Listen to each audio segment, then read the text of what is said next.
નમસ્કાર, playground the sport શોમાં હું મયુરી આપ સૌનું સ્વાગત કરું છું અને આજના કાર્યક્રમમાં વાત કે ટીમ ઇન્ડિયાને નવા કોચ મળી ગયા છે. બીસીસીઆઈએ સત્તાવાર જાહેરાત કરી દીધી છે. રાહુલ દ્રવિડનું સ્થાન લેશે હવે ગૌતમ ગંભીર. તો ટીમ ઇન્ડિયાના નવા કોચ તરીકેની જવાબદારી 2027 સુધી તેઓ સંભાળવાના છે અને આ દરમિયાન અનેક પડકારોનો સામનો કરવાનો રહેશે. ટીમને ચેમ્પિયન બનાવી એ તો ખરું જ, પણ સાથે સાથે એ દિગ્ગજ ખેલાડીઓ કે જેમના શાનદાર પરફોર્મન્સથી આપણે જીત મેળવી છે, કપ ઘરે લાવ્યા છે, તેમની સાથેની કેમિસ્ટ્રી કેવી રહેશે તે પણ જોવાનું ખાસ મહત્વનું બની રહેશે. ઘણી બધી મેજર ટુર્નામેન્ટ્સ 2027 સુધીના સમયગાળામાં આવી રહી છે કે જેમાં કોચ તરીકેનું ગૌતમ ગંભીરનું યોગદાન કેવું રહે છે, અત્યંત મહત્વનું તે જોવાનું રહેશે. આખરે કેવો રહી શકે છે તેમનો સમગ્ર જે કાર્યકાળ છે તે ટીમ ઇન્ડિયાના આવા ઓવરઓલ જે પરફોર્મન્સ છે તેના પર કેવા પ્રકારની અસર રહેશે તેના વિશે આપણે આજે ચર્ચા કરીશું. અને ચર્ચા કરવા માટે આપણી સાથે જોડાયા છે સ્પોર્ટ્સ એક્સપર્ટ અશોક મિસ્ત્રી. અશોકભાઈ, સ્વાગત છે આપનો કાર્યક્રમ. Thank you so much. તો ચર્ચા શરૂ કરતા પહેલા જોઈ લઈએ ખાસ અહેવાલ. આજે કાલે કરતા કરતા આખરે એ ઘડી આવી ગઈ જ્યારે રાહુલ દ્રવિડનું રિપ્લેસમેન્ટ બીસીસીઆઈએ જાહેર કરી દીધું. ભારતનો પૂર્વ વન ડે કેપ્ટન અને ક્રિકેટર અને 2007 અને 2011ના વર્લ્ડ કપનો ખેલાડી રહી ચૂકેલ એક દિગ્ગજ ખેલાડી તથા કેકેઆરના મેન્ટર તરીકે નામના પામેલ અને પૂર્વ સાંસદ એવા ગૌતમ ગંભીરને હવે કોચનો કાંટાળો તાજ પહેરાવવામાં આવ્યો છે. ડિસેમ્બર 2027 સુધી ચાલનારા તેના કાર્યકાળમાં ભારત ચેમ્પિયન્સ ટ્રોફી, 2026નો T20 વર્લ્ડ કપ અને 2027નો વન ડે વર્લ્ડ કપ રમશે. માત્ર પરિણામમાં માનનાર અને ક્રિકેટને પોતાની કર્મભૂમિ બનાવનાર આ દિગ્ગજ ખેલાડી સામે રાહુલ દ્રવિડના વર્લ્ડ ચેમ્પિયન કોચના પેંગડામાં પગ નાખવાનો પડકાર રહેશે. ગંભીરે પોતાની લીટી રાહુલ દ્રવિડ કરતાં મોટી દોરવી પડશે. તેના હાથ નીચે દિગ્ગજો રમશે, જેમાં વિરાટ કોહલી એ ભારતીય બેટિંગ હરોળની કરોડરજ્જુ છે અને તેની પાસેથી અંગત દુશ્મનાવટ હોવા છતાંય શ્રેષ્ઠ કાર્ય કઢાવવું પડશે. આમ તો ગૌતમ ગંભીર પણ ઉચ્ચ કોટીનો બેટર રહી ચૂક્યો છે. તેની કારકિર્દીમાં તેને ઘણી મહત્વની ઇનિંગ્સ રમી છે, જેમાં 2007માં T20 વર્લ્ડ કપની જીત, 2011માં ટોચનો ખેલાડી અને ફાઇનલમાં સર્વાધિક રન બનાવનાર બેટર તરીકે નામના મેળવી. 2012 અને 2014માં તેની કેપ્ટનશીપમાં કોલકાતા IPL ચેમ્પિયન બન્યું. સતત 5 ટેસ્ટ મેચમાં સદી ફટકારનાર એકમાત્ર ભારતીય ખેલાડી ઉપરાંત 2009નો ICC test player of the year એવો ગૌતમ ગંભીર ભારતીય ક્રિકેટને નવી ઊંચાઈઓ પર લઈ જશે, તેમાં બેમત નથી. ઘણી અટકળો અને આશંકાઓ વચ્ચે છેલ્લે બીસીસીઆઈ સેક્રેટરી જય શાહે તેના નામનું એલાન કરી દીધું. તો કાર્યક્રમની શરૂઆતમાં પહેલો જ સવાલ અશોકભાઈ કે દ્રવિડનો કાર્યકાળ જેવો પૂર્ણ થયો તરત જ કોચની નિમણૂકની વિશે ઘણી બધી વાતો ચર્ચામાં રહી અને છેવટે ગૌતમ ગંભીરને કોચ બનાવી દેવાયા છે. હવે વિશ્વની ટોચની એવી ટીમ છે ટીમ ઇન્ડિયા અને તેના કોચ બનવું કેટલું મહત્વનું? બેઝિકલી કોચ છે, પછી ટ્રેનર્સ છે, સાયકોલોજીસ્ટ છે, આ બધી વ્યાખ્યાઓ એ રિસન્ટ પાસ્ટમાં આવી એમ કહીએ તો ચાલે. પહેલાં એ કોચ હતા, એ મેનેજરની પણ જવાબદારી લેતા હતા. જેમ કે માનસિંગ કરીને કોચ હતા કે જેઓ મેનેજર કમ કોચ હતા 1983નો જ્યારે ભારતે વર્લ્ડ કપ જીત્યો ત્યારે. ત્યાર પછી ઘણા બધા કોચિસ આવ્યા, ઘણા બધા ભારતીય ખેલાડીઓ, કપિલ દેવ છે, રાજપૂત છે, આ બધા ઘણા, રવિ શાસ્ત્રી છે, બધા ઘણા ખેલાડીઓ જે છે એમણે કોચની ભૂમિકા પણ ભજવી.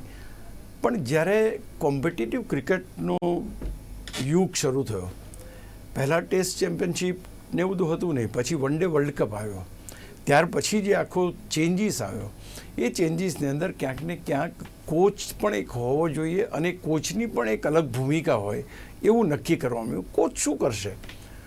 તો બીસીસીઆઈએ બહુ સરસ કહ્યું છે કે એમને ડેવલપ કરવી પડશે ટેલેન્ટને, ટીમમાં ડિસિપ્લિન લાવવી પડશે. ટેલેન્ટ જે છે ટેલેન્ટને આગામી વિશ્વના પડકારો સામે કેવી રીતે લડી શકે માટે તમારે તૈયાર કરવી પડશે. ત્યાર પછી સૌથી મહત્ત્વની થઈ રહી કે તમે ટીમ સ્પિરિટની ભાવના હોવી જરૂરી છે અને એ ટીમ સ્પિરિટને વિકસાવવાની જે જવાબદારી છે એ જે જવાબદારી છે કોચની બને છે. ટેલેન્ટ આઈડેન્ટિફાઈ કરવી, ક્યારે કોને તક આપવી, કઈ રીતે કરવું, કેટલી કોની પાછળ કેટલી મહેનત કરવી. આમાં એવું તો હોતું નથી કે બેટ એન્ડ પેડ ક્લોઝ ટુગેધર તમે નોકિંગ કરાવો કે એવું તો કંઈ હોતું નથી, because that is the initial stage of the coaching. અહીંયા આગળ તો તમારે આખો એક કઈ રીતે એવું વાતાવરણ ઊભું થાય કે જે વાતાવરણમાંથી તમે સારા પરિણામો મેળવી શકો એક ટીમ તરીકે. That is what BCCI wants to happen. મેં કહ્યું પ્રમાણે ઘણીવાર એવું બન્યું કે ભાઈ ભારતના કોચિસ લોકોને એમ લાગ્યું કે નથી એટલા બધા કોમ્પિટન્ટ, એટલે બહારથી ફોરેન કોચિસ લાવ્યા આપણે. 2011નો વર્લ્ડ કપ આપણે ગેરી કર્સ્ટનના અંડરમાં જીત્યા. ત્યાર પછી ચેમ્પિયન્સ ટ્રોફી આપણે ડંકન ફ્લેચરના કાર્યકાળમાં જીત્યા. તો કાળક્રમે આ બધા ફોરેન કોચિસ પણ લાવવામાં આવ્યા. પણ છેલ્લે એમ લાગ્યું કે નહીં, Indian coaches are much better, કારણ કે ભારતીય કલ્ચરને, ભારતીય ક્રિકેટને, ભારતીય ફોર્મેટને અને ભારતની જે પરંપરા ચાલે છે એ પરંપરાને સારી રીતે જાણે છે અને એ મેદાનોથી વાકેફ છે, એ પરિસ્થિતિઓથી વાકેફ છે અને એના કારણે એક સારી ટીમ તૈયાર કરવામાં મહત્ત્વની ભૂમિકા આ લોકો ભજવી શકે છે. એટલે મોટાભાગે ઇન્ડિયન કોચિસ ઉપર ધીમે ધીમે પસંદગી BCCI ઉતારવા લાગી. રવિ શાસ્ત્રી લાંબા કાળ સુધી રહ્યા, મીન્સ હી વોઝ ડાયરેક્ટર અને કોચ, તો એ ભૂમિકા એમણે ભજવી. ત્યાર પછીની જો વાત કરીએ તો રાહુલ દ્રવિડ આવ્યા. Rahul Dravid has done a terrific work for the team. જેને કહી શકાય કે 10 વર્ષ એમણે કોચિંગ આપ્યું એમ કહે તો ચાલે. અને એની પહેલાં પણ જ્યારે ટીમોને સિલેક્ટ કરવાની વાત હોય કે યુવા ખેલાડીઓને કોચિંગ આપવાની વાત હોય, એમાં પણ એ કાર્યરત હતા એઝ અ ડાયરેક્ટર ઓફ ઇન્સ્ટિટ્યૂટના ડાયરેક્ટર તરીકે. તો ત્યાર પછી એક એવું આવ્યું ભાઈ રાહુલ દ્રવિડે તો એક કમાલ કરી દીધી, હવે બીજી કમાલ એટલે કે બીજી ચેમ્પિયનશિપ. સી મહેન્દ્રસિંહ ધોનીનો એક સમય આવ્યો કે ભાઈ જ્યારે ભારતે બધી ચેમ્પિયનશિપ જીતી, ચેમ્પિયન્સ ટ્રોફી જીતી, વન ડે વર્લ્ડ કપ જીતો, T20 વર્લ્ડ કપ જીતો, એવરીથિંગ દે વોન. હવે ત્યાર પછી એક દસકો આવી ગયો. દસકો એવો આવ્યો કે દુકાળ પડી ગયો, કોઈ આપણે ટ્રોફી જીતી ના શક્યા. સો અલ્ટિમેટલી ધેન કોચ કેવો હોવો જોઈએ, તો કયો કોચ એ જનૂન આપી શકે કે જે જનૂન તમને ટ્રોફી જીતવા માટે જરૂરી હોય. તો એ શોધ કરતાં પછી રાહુલ દ્રવિડ ઉપર પસંદગી આવી અને એમના ગયા પછી અગેન BCCIએ ઘણી મહેનત કરી.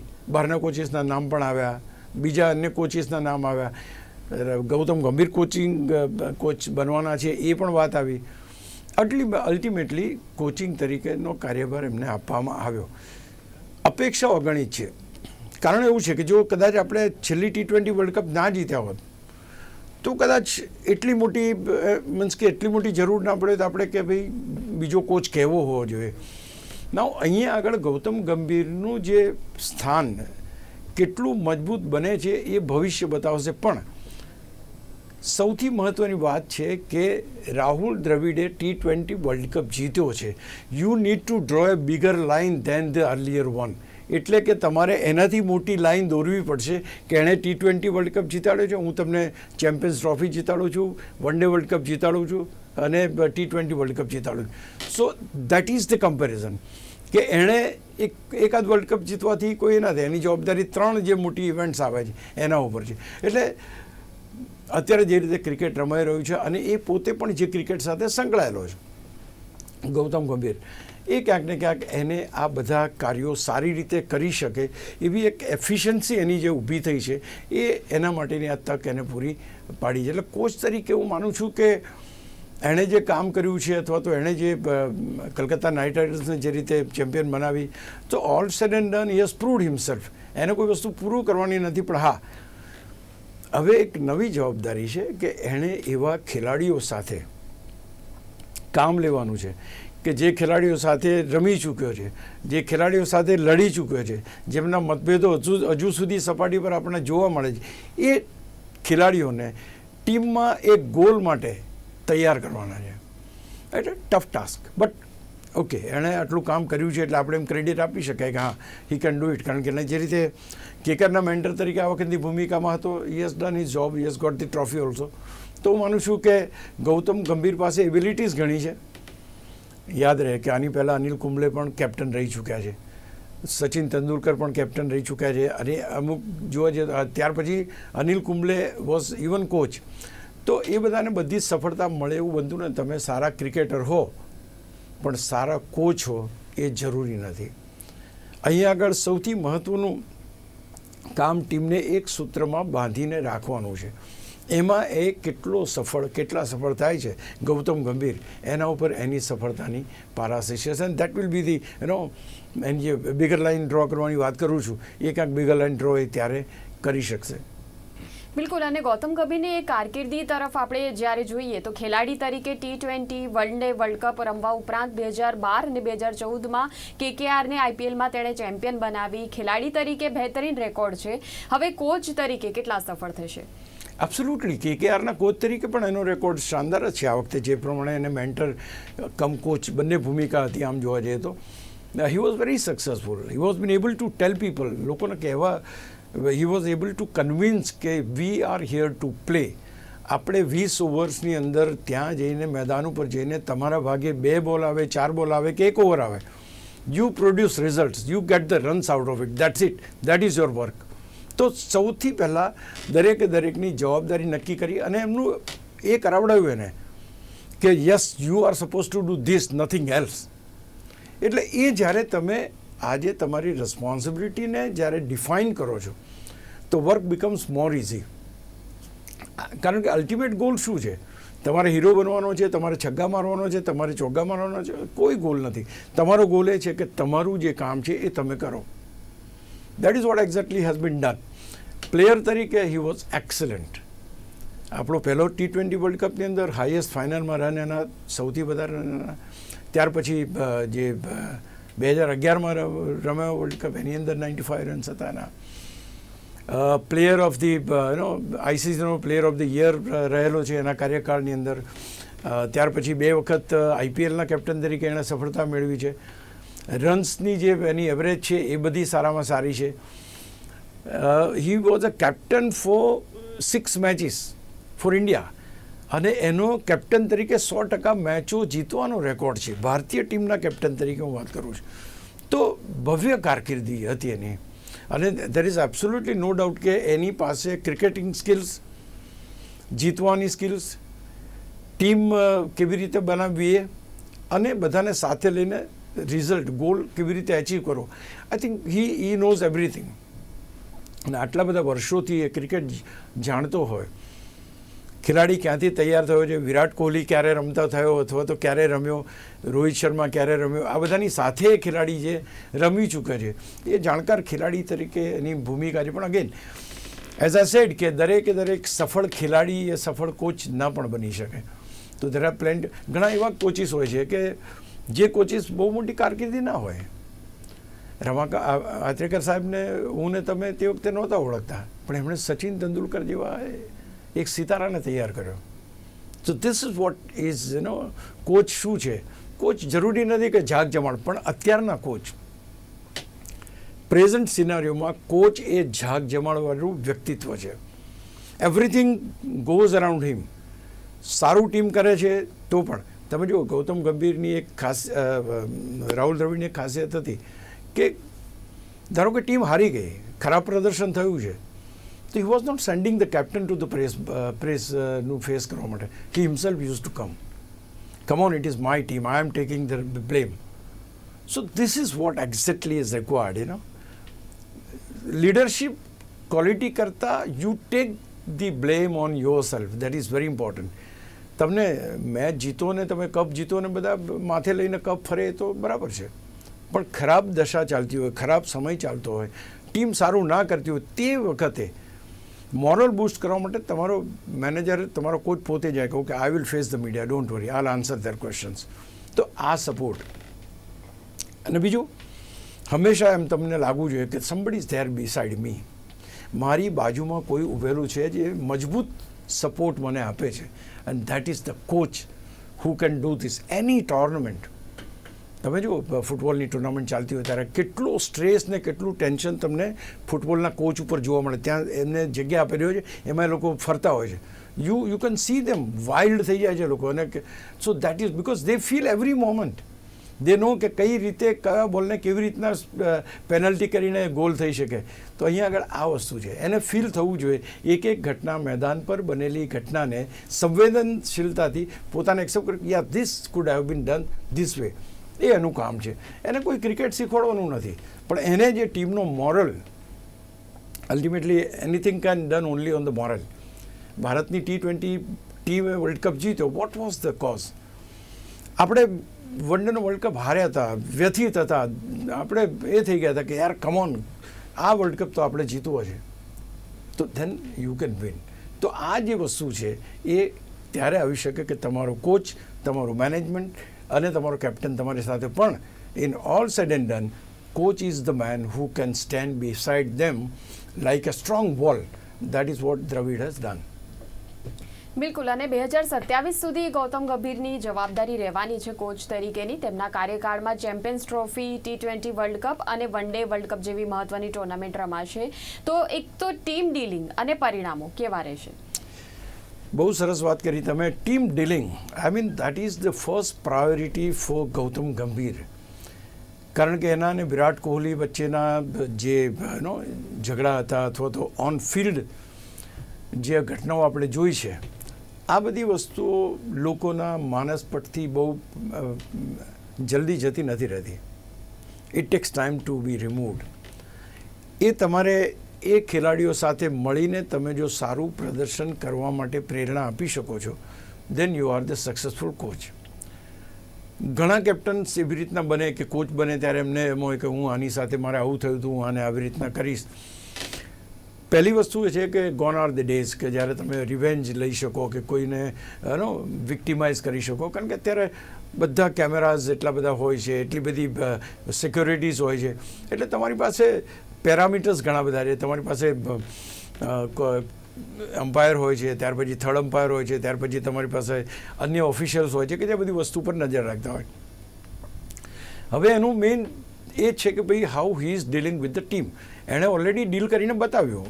He was excellent as far as Calcutta night riders is concern. He was been able to take work from the people. જે ભારતના ખેલાડીઓ અને વિદેશના ખેલાડીઓ બંને પાસેથી એ કામ કઢાવી શકતા હતા. But there's a big difference and there is a thin line between the work. ત્યાં આગળ તમે ફ્રેન્ચાઇઝી માટે કરોડો રૂપિયા આપીને ખરીદાયેલા ખેલાડીઓના કોચ તરીકે ત્યાં છો. ઇન્ડિયાની અંદર of course there is a money. You are going to play for India. Indian national flag, Indian anthem, આ બધી વસ્તુ તમારે ધ્યાન રાખવું પડશે. તો એ વખતે જ્યારે તમે રમો છો ત્યારે આ ભાવના પણ એઝ એ કોચ તમારે ખેલાડીઓમાં ઉમેરવી પડે કે we are playing for India. We are proud because we are playing from India. અને આપણે એને એ રીતે જો આપણે એ કરીશું તો કોઈ પણ ગોલ આપણે એચીવ કરી શકીશું. તમે જે મોટી મોટી ટુર્નામેન્ટ્સની વાત કરી, આ બધી મોટી ટુર્નામેન્ટ્સની અંદર ભારત ધારો કે જીત્યું હતું 2011નો વર્લ્ડ કપ ધોનીના અંડરમાં આપણે જીત્યા. શું હતું કે એમની પાસે એક સચિન તેંડુલકર હતા કે ભાઈ આમને એક જબરજસ્ત આપણે જોરદાર રીતે રમીને એ કરી. The whole team joined in that efforts અને then you produce the result.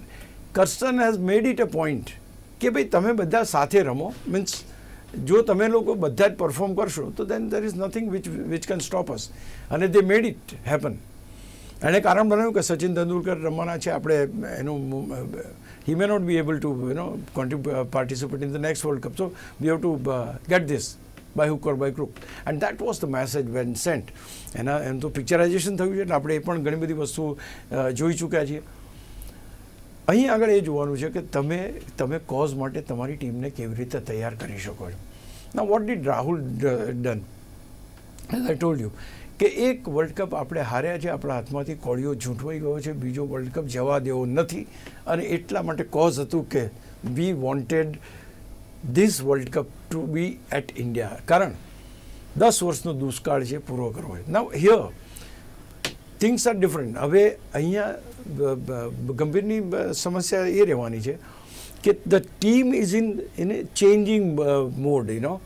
આવનાર વર્ષોમાં દિગ્ગજ ખેલાડીઓ લાઈક રોહિત શર્મા છે, વિરાટ કોહલી છે, રવિન્દ્ર જાડેજા છે કે જેમણે આંતરરાષ્ટ્રીય ફલક પર જોરદાર, શાનદાર, દમદાર પ્રભાવ પાડ્યો છે, એ ખેલાડીઓ તમારી પાસે નહીં હોય. અથવા તો દે મે બી રિટાયરિંગ વિધિન 1 year or 2 year. ધારો કે T20માંથી આજે રોહિત શર્મા અને તમારા વિરાટ કોહલી અને જાડેજા નીકળી ગયા. હવે તમારે 3 ખેલાડીઓને લાવવાના છે. Now whom you are going to select? So there your work comes in to picture કે કયો એવો ખેલાડી છે કે જે આ ખેલાડીઓના પેંગડામાં પગ નાખી શકે છે કે જે ભારત માટે રમી શકે છે. તમારું સિલેક્શન યંગ ટેલેન્ટને નર્ચર કરવાનું છે. તમારું સિલેક્શન એવું પણ હોવું જોઈએ કે તમે જેની ઉપર હાથ મૂક્યો છે એણે પરફોર્મ કરવું પડશે. આ બહુ જ કારણ કે ચેમ્પિયન્સ ટ્રોફી ફાઇનલ એક જ આવવાની છે. એ ફાઇનલ એક આવે તે વખતે કેવું પ્રદર્શન રહેશે, સેમિફાઇનલમાં કેવું પ્રદર્શન, અથવા તો જે અત્યારના ખેલાડીઓ રમી રહ્યા છે એ ખેલાડીઓની સાથે કયા બીજા નવા ખેલાડીઓને રમાડીને એક એવું વાતાવરણ ઊભું કરવામાં આવે, એક ટીમ ઊભી થાય કે ધારો કે પેલા બે ખેલાડીઓ ના હોય તો બાકીના બે ખેલાડીઓ એમનું સ્થાન લઈ શકે. સો બહુ ટફ કામ છે ચેમ્પિયન્સ ટ્રોફી, વર્લ્ડ કપ અને one day world cup. It's not easy but we have a good team. અત્યારના તબક્કે તો છે જ. 2027માં શું હશે, વન ડે વર્લ્ડ કપ વખતે કયા ફાસ્ટ બોલર્સ હશે, whether Jasprit Bumrah will be continuing or not, whether Rohit Sharma and Virat Kohli હશે કે કેમ, એવરીબડી ડાઉટ્સ. T20 વર્લ્ડ કપમાં તો નથી જ, એટલે એમાં તો એમણે નવી ટીમ બનાવવી જ પડશે. એટલે અત્યારે ટીમ સારી છે બી ખરી, એવું નથી કે નથી ખેલાડીઓ, પણ જવાબદારી એ રહેશે કે તમારી સાથે 10 ખેલાડીઓ સારા હોય તો હુ ઇઝ ધ બેસ્ટ એ તમે કેવી રીતે નક્કી કરો? તમારી પાસે કોઈ પેરામીટર્સ નથી. આણે તો 1000 રનમાં રહ્યા, આણે 1000 રન લઈને આણે 10 વિકેટ લીધી, તમે કોને સિલેક્ટ કરો? ત્રણેય સારી. You will pick up only one from that. લોકો કહે છે કે આ તો અહીંનો છે એટલે એને લીધો, કે આ દિલ્હીનો ખેલાડી છે એટલે લીધો, થશે. But if he performs then things get nullified. તો આ વસ્તુ એને એન્શ્યોર કરવી પડશે કે જે કોઈ ખેલાડીને એ ચાન્સ આપે છે અથવા નર્ચર કરે છે, આગળ લાવે છે, એ ખેલાડી ભારત માટે યથાયોગ્ય રમવો જોઈએ. તો જ એનું જે મહત્ત્વ છે કોચ તરીકેનું એ બને. કેમ આજે સૌરવ ગાંગુલીને કેપ્ટન તરીકે યાદ કરે, લોકો કેમ ધોનીને યાદ કરે? કારણ કે ધોની એક એવો વ્યક્તિ હતો કે એણે, ઇવન સૌરવ ગાંગુલી, ધોની આટલો મહાન બન્યો ના હોત. સૌરવ ગાંગુલીએ કહ્યું કે તું ઉપર બેટિંગ કર, મારી જગ્યાએ જઈને બેટિંગ કરતું અને શો યોર સ્કિલ્સ. કારણ કે એ 6ઠ્ઠા ક્રમે 7મા ક્રમે આવતો Dhoni. He was not able to score runs. તો એણે રમાડ્યો અને પછી એણે જોરદાર જબરજસ્ત પ્રભાવ પાડી દીધો અને પછી he was able to play at any place. એ એને કરવાનું ભાઈ, એને ઉપર લાવવાના હોય. ઘણા ખેલાડીઓને ઉપર લાવવાથી એમની બેટિંગ સારી થતી હોય. You have to try them out. અને એ રીતે ટીમ બનાવવી પડશે, રિપ્લેસમેન્ટ જોવા પડશે, યંગ ટેલેન્ટ ઉપર નજર રાખવી પડશે. અને બીજું એક જબરજસ્ત ઇનપુટ આપણી પાસે આવે છે, એ ઇનપુટ આવે છે IPLથી. હજારોની સંખ્યામાં ખેલાડીઓ તૈયાર થાય છે, એની ઉપર નજર રાખવી પડશે. there are plenty of things. Champions trophy, world cup ને આ બધી વસ્તુ એ તમારી કન્સિસ્ટન્સી ઉપર આધાર રાખશે. એટલે તમારા ખેલાડીઓ કેટલું સારું પ્રદર્શન સાતત્યપૂર્ણ કરે છે એ તમારે જોવાનું રહેશે. અને કોઈ ખેલાડી ધારો કે કોઈ ખરાબ પીરિયડમાંથી પસાર થઈ રહ્યો તો you have to take care of him. Like હું તમને બહુ સીધો દાખલો આપું, વિરાટ કોહલીની વાત કરું. વિરાટ કોહલી એકવાર એમ કહી દીધું એને કોચને જઈને કે ભાઈ હવે મારાથી રન્સ નથી થતા, I am not able to score runs. He was frustrated. તો છતાંય દ્રવિડે કીધું કે nothing doing, you are the part of the team. એ રમ્યો ફાઇનલમાં, એ જ રમ્યો, બાકીના ના રમ્યો, પણ કપ આપણે જીતી ગયા. સો ધીસ ઇઝ ધ કોન્ફિડન્સ કે તમારી પાસે એ કોન્ફિડન્સ હોય કે આ સ્ટાર ખેલાડી દશેરાના દાડે ઘોડું દોડાવી શકે એમ છે. Why shouldn't he be included in the team? તો આ બધા ડિસિઝન્સ જે લેવાના છે બહુ ક્રુશિયલ થશે. એની પાસે અનુભવ બહોળો છે, કોઈ એવી એ નથી, પણ ખાસ કરીને એ જોવાનું છે કે સફળતા હાથ લાગવી જોઈએ. અને બીજી અગત્યની, ટ્રાન્ઝિશન પીરિયડ જે ચાલી રહ્યો છે ભારતીય ટીમનો, એ ટ્રાન્ઝિશન પીરિયડમાં બદલાતા ખેલાડીઓ સાથે તાલમેલ મેળવીને પરિણામ તમારે હાંસલ કરવાનું છે. બિલકુલ. તો અનેક પડકારો છે નવા કોચની સામે, અને તમામ વિશે આજે ચર્ચા કરી. તો આપ ચર્ચામાં જોડાયા અને વિશ્લેષણ કર્યું એ બદલ આપનો આભાર અશોકભાઈ. Thank you. તો ચોક્કસપણે એક સરખામણી તો થશે જ જ્યારે કોચ તરીકેની ભૂમિકા વિશે વાત કરવામાં આવશે. ગૌતમ ગંભીરનો કાર્યકાળ અને રાહુલ દ્રવિડનો કાર્યકાળ, બંને વચ્ચે સરખામણી ચોક્કસ થશે. ગૌતમ ગંભીર પણ કમ નથી. કારકિર્દીમાં અનેક મહત્વની ઇનિંગ્સ રમ્યા છે. 2007માં T20 વર્લ્ડ કપમાં જીત, તો 2011માં ટોચના ખેલાડી હતા. ફાઇનલમાં સર્વાધિક રન બનાવનાર બેટર તરીકે નામના મેળવી ચૂક્યા છે. આ ઉપરાંત IPLમાં કોલકાતાની જે ટીમ છે તેને જે પ્રકારે ચેમ્પિયન બનાવી, ખૂબ જ પ્રતિભાવાન ખેલાડી છે. તો કોચ તરીકેની જવાબદારીમાં ચોક્કસપણે તેઓ પણ ભારતીય ક્રિકેટને એક નવી ઊંચાઈઓ પર લઈ જશે, તેમાં કોઈ બેમત નથી. આ હતો આજનો વિષય. આવતીકાલે ફરી મળીશું. ત્યાં સુધી રજા આપશો. નમસ્કાર.